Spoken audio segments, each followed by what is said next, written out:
Donc, en discussion commune, deux amendements. Le 10 rectifié sexisme, M. Pacaud. Monsieur le Président, Monsieur le Ministre, Madame le rapporteur, Monsieur le Président de la Commission des lois. Dans le cadre de la discussion générale et puis ensuite dans la discussion autour des amendements, on a beaucoup parlé du rapport de Madame Gatel et de Christian Manable sur la révolution silencieuse que constitue la création des communes nouvelles. Dans ce rapport, Françoise Gatel et Christian Manable insistent particulièrement sur une condition indispensable pour la réussite d'une fusion, c'est l'information, l'association, l'adhésion de la population. Et c'est vrai que dans quasiment tous les cas où les fusions se passent bien, c'est parce que la population a été associée.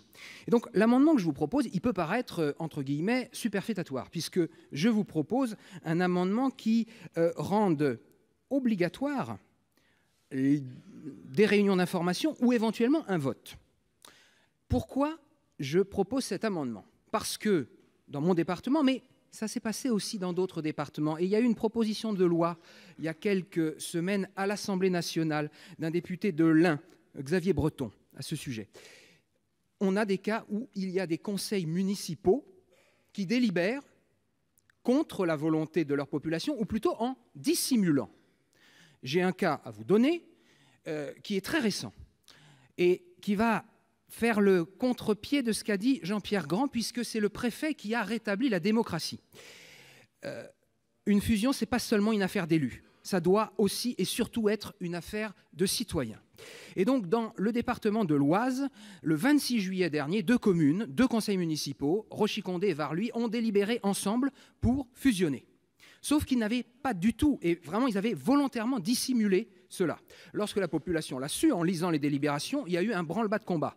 Il y a eu, en une semaine, 900 signatures sur une pétition, sachant que la commune nouvelle aurait réuni à peine 1600 habitants. Monsieur le préfet a refusé la fusion et l'a conditionnée à une consultation de la population. La consultation a eu lieu le 18 novembre. Résultat, 90% de non. Donc, une fusion ne peut réussir que si la population est associée. C'est évident, ça se fait dans l'immense majorité des cas, mais autant que la loi le prévoit. Merci. Monsieur Grand, l'amendement numéro 1. Oui, Monsieur le Ministre, Monsieur le Président. Mon amendement poursuit la même finalité que celui de mon collègue et ami Olivier Pacaud. Aujourd'hui, dans le cadre de la procédure de création d'une commune nouvelle, les habitants ne sont pas consultés en cas de délibération concordante des conseils municipaux de toutes les communes concernées. On revient à ce que je disais tout à l'heure. Sans remettre en cause la légitimité et la représentativité des conseils municipaux, élus pour l'intégralité du mandat, la création d'une commune nouvelle est un acte majeur qui touche à l'identité même de la commune et qui n'a pas forcément été débattu lors des élections municipales. Afin de garantir le processus démocratique, je vous propose pour ma part que 3/5 des électeurs puissent obtenir l'organisation d'une consultation citoyenne permettant de valider ou non le rattachement de leur commune à la commune nouvelle.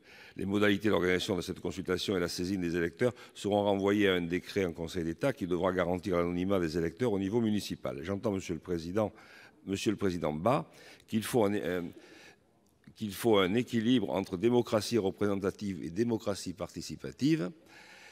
Mais sans être opposés aux communes nouvelles, nous ne pouvons nier que cette démarche est lourde de conséquences et sans retour en arrière possible. Dès lors, la consultation de citoyens, s'ils en font la demande massivement, me semble être un facteur essentiel d'acceptation du projet.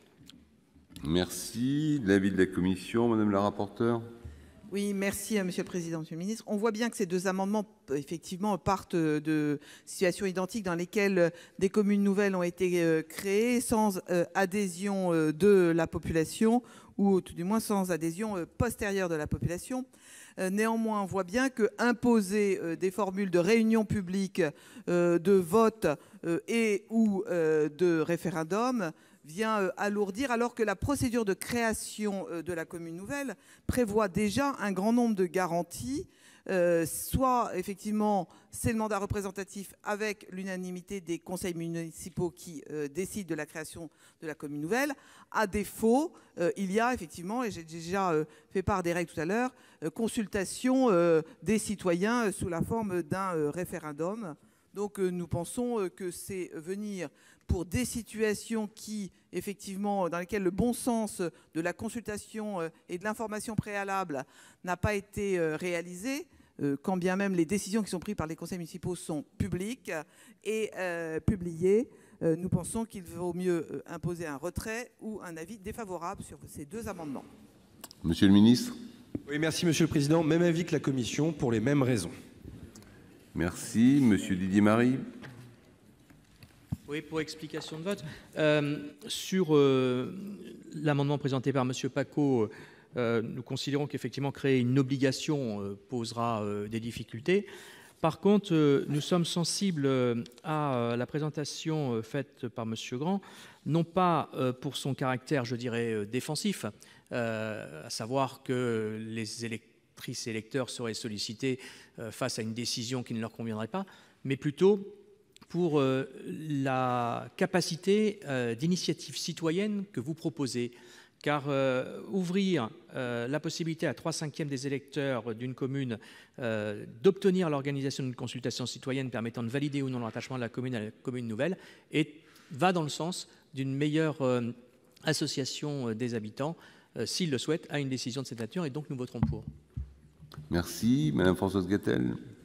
Merci Monsieur le Président, Monsieur le Ministre, Madame la rapporteure. J'entends bien le souci des collègues et nous avons souvent le même, c'est-à-dire nous protéger contre les malfaisants, donc les faiblesses de la démocratie. Et quand je dis malfaisants, ce sont des élus qui quelquefois font mal, c'est-à-dire conduisent un projet de cette nature d'une façon trop privée et sans associer la population. Très sincèrement, sur les 560 communes nouvelles créées aujourd'hui, il n'y a, à mon avis, moins de 10 communes nouvelles où le destin a été forcé par des élus. Donc, moi, je crains que de vouloir se protéger contre les faiblesses de la démocratie, que sont les comportements de certains élus très ponctuels, ne revienne à créer des risques de contentieux.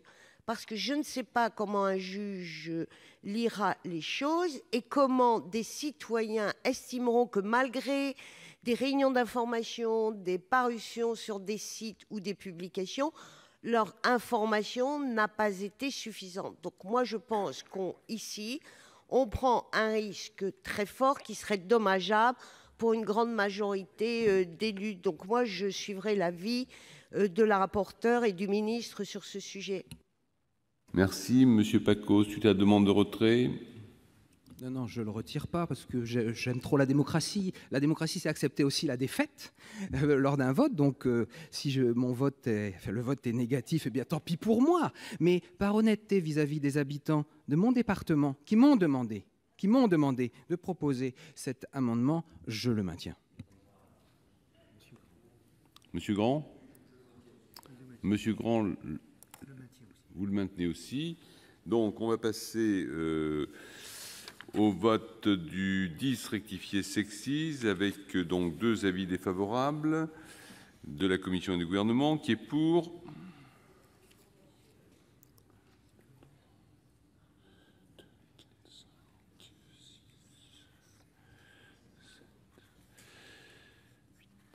Qui est contre?